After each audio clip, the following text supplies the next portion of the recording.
Le porte-parole Ma Xiaoguang réfute l'accusation selon laquelle la Chine aurait détourné la résolution 2758 de l'Assemblée générale des Nations unies, adoptée en 1971 pour exclure Taïwan des organisations onusiennes.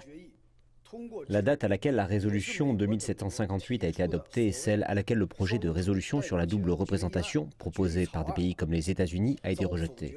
Les erreurs de certains politiciens américains sont qu'ils ignorent l'histoire et la jurisprudence, qu'ils nient l'autorité de la résolution, qu'ils tentent de renverser le verdict et qu'ils se dressent contre le courant dominant de la communauté internationale.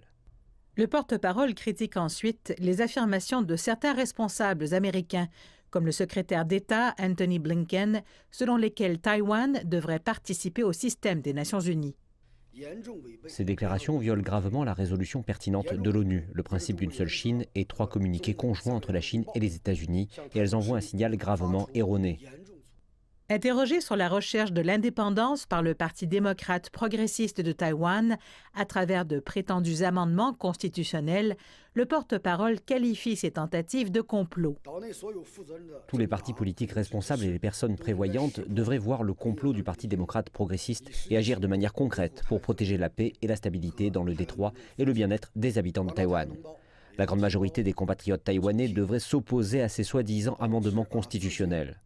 Le porte-parole a ajouté que 6 expositions commerciales avaient eu lieu dans la partie continentale au cours des 2 derniers mois et qu'il y en aurait 8 autres d'ici la fin de cette année pour promouvoir les relations commerciales entre les 2 rives du détroit. Le porte-parole a appelé toutes les parties à respecter les résolutions de l'ONU, à s'en tenir au principe d'une seule Chine, ainsi qu'à préserver la paix et la stabilité dans le détroit.